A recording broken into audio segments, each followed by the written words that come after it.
Ladies and gentlemen, the President of the United States and Mrs. Michelle Obama.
Ladies and gentlemen, the national anthem of the United Kingdom of Great Britain and Northern Ireland, followed by the national anthem of the United States.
morning. Good to see you Hi guys. there, nice to see you. That's all right. Morning, morning. Good morning. Hi, nice to see you. Very, very nice. You live here? Yes, I think it's fantastic.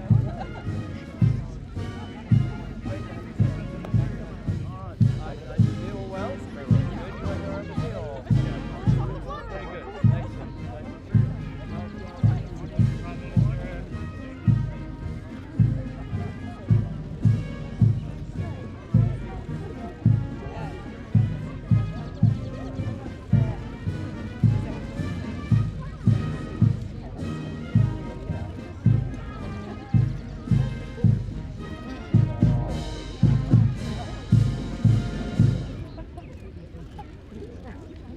Troop in review.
Mr. President, this concludes the honors.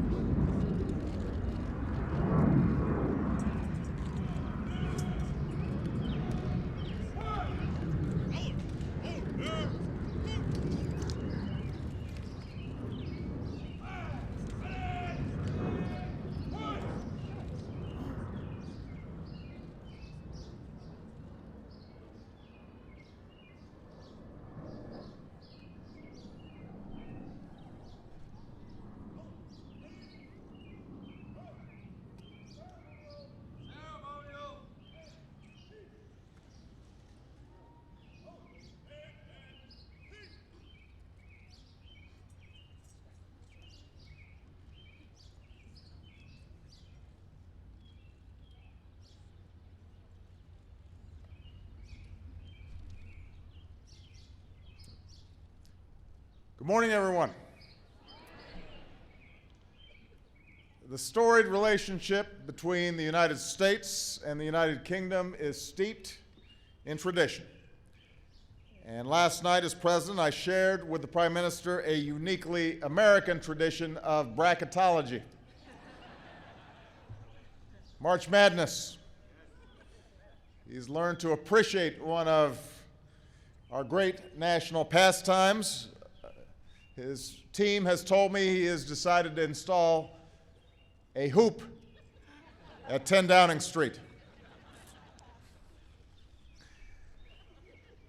Today we carry on another tradition, an official visit for one of our closest friends and our dearest allies. Prime Minister Cameron, Mrs. Cameron, members of the British delegation, on behalf of the American people, it is my great honor to welcome you to the United States.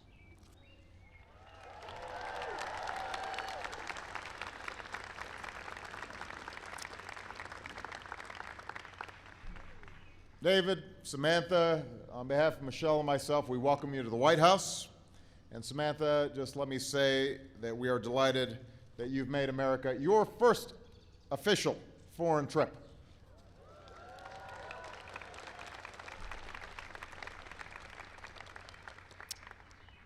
It's now been 200 years since the British came here to the White House under somewhat different circumstances. They made quite an impression. They really lit up the place.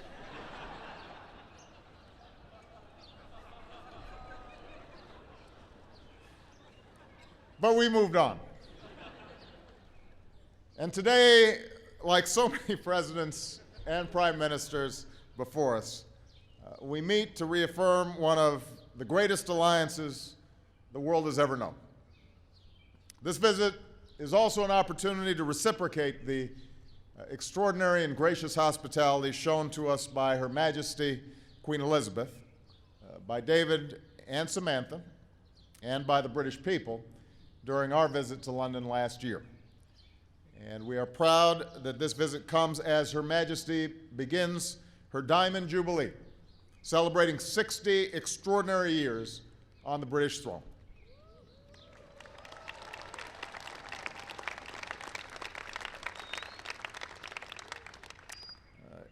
It is remarkable to consider. Down the decades, we've seen nations rise and fall, wars fought and peace defended, a city divided, a wall come down, countries imprisoned behind an iron curtain, then liberated. We've seen the demise of a Cold War and the rise of new threats, the transition from an industrial revolution to an information age where new technologies empower our citizens and our adversaries like never before. Our world has been transformed over and over, and it will be again. Yet, through the grand sweep of history, through all its twists and turns, there is one constant: the rock-solid alliance between the United States and the United Kingdom.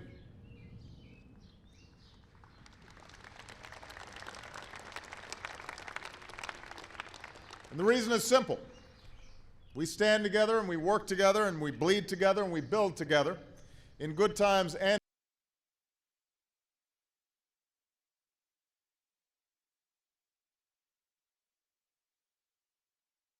the world is a safer and better and more just place. Our alliance is essential. It is indispensable to the security and prosperity that we seek not only for our own citizens, but for people around the world. And that is why, as president, I've made strengthening this alliance and our alliances around the world one of my highest foreign policy priorities. And because we have, I can stand here today and say with pride and with confidence, and I believe with David's agreement, that the relationship between the United States and the United Kingdom is the strongest that it has ever been.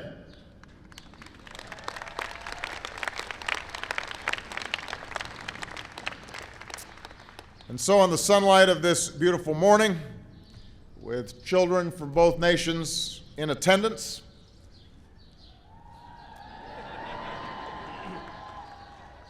we reaffirm the enduring values in which our alliance is forever rooted.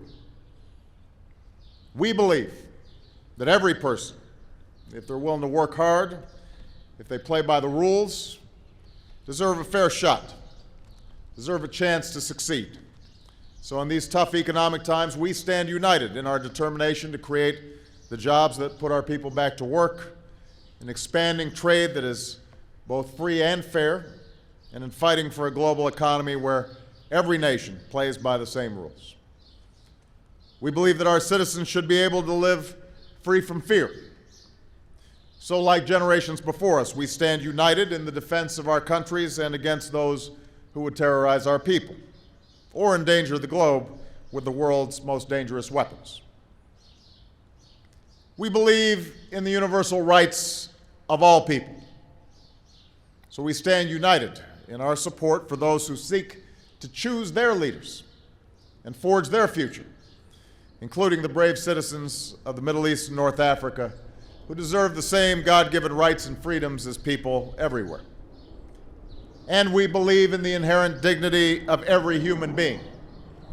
So we will stand united in advancing the developments that lift people and nations out of poverty, the new crops that feed a village, the care that saves a mother in childbirth, the vaccine that allows a child to live a long and healthy life. This is what we believe. This is who we are.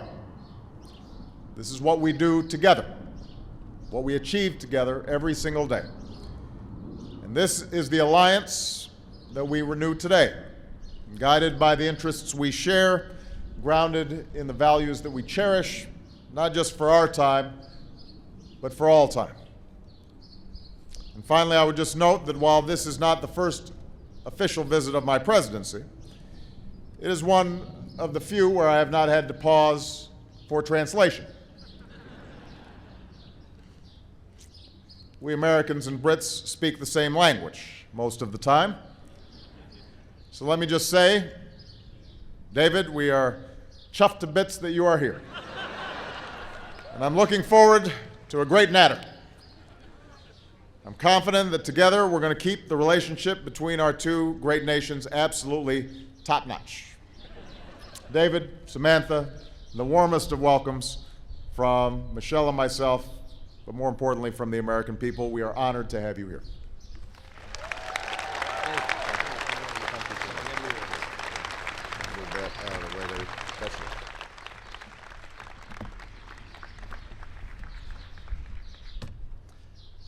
President Obama, First Lady, Mr. Vice President, members of both cabinets, guests of honor, ladies and gentlemen, thank you for such an incredibly warm welcome.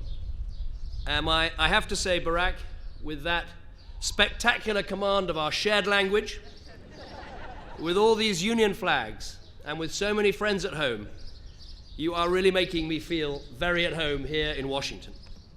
So I am a little embarrassed as I stand here to think that 200 years ago, my ancestors tried to burn this place down.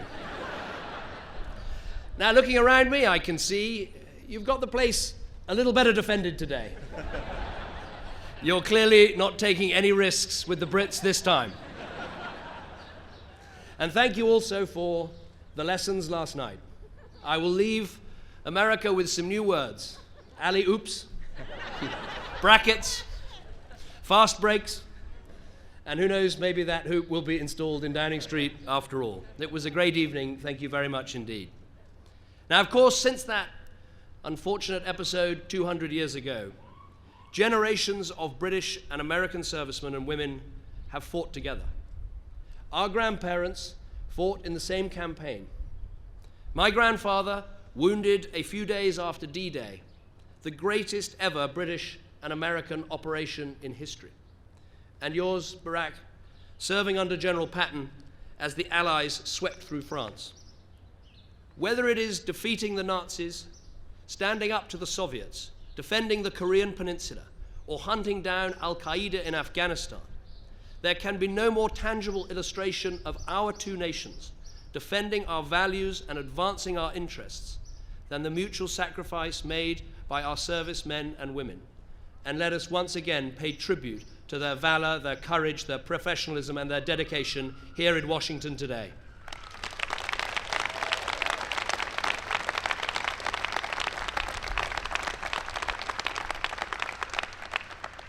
From the Balkans to Baghdad, across the world and across the decades, we have been proud to serve with you.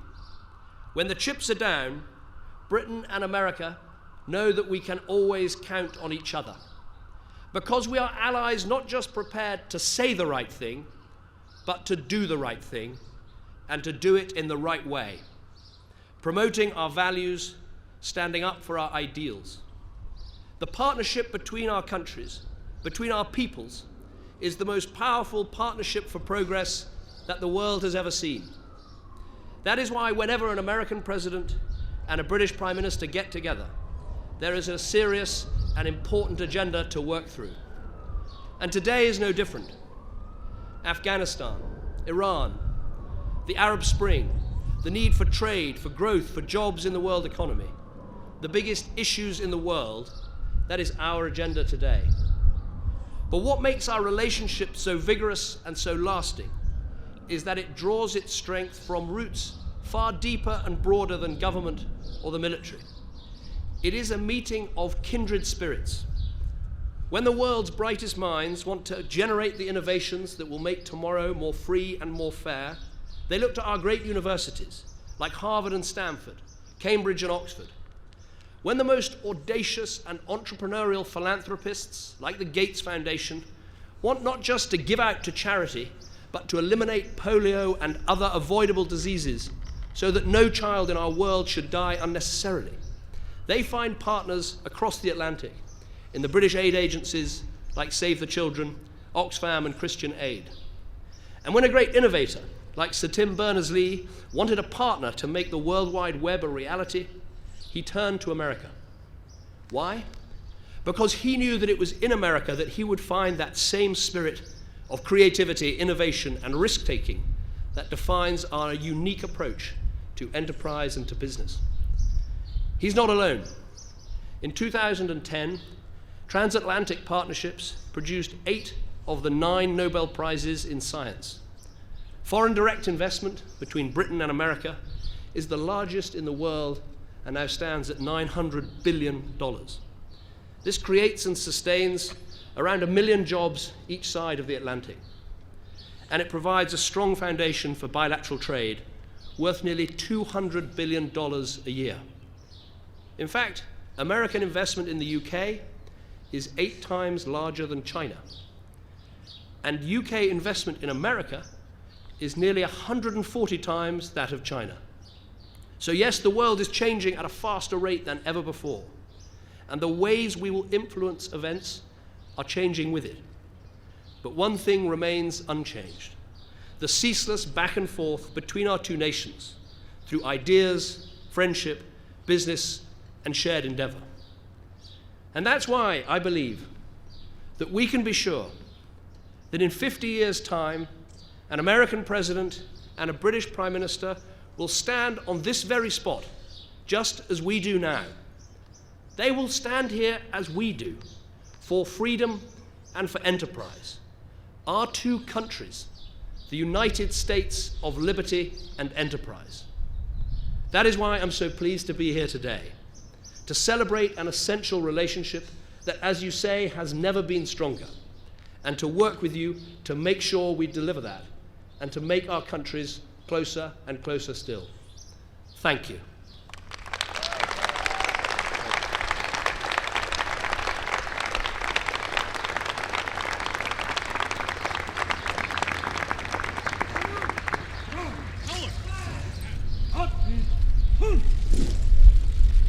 Right, shoulder.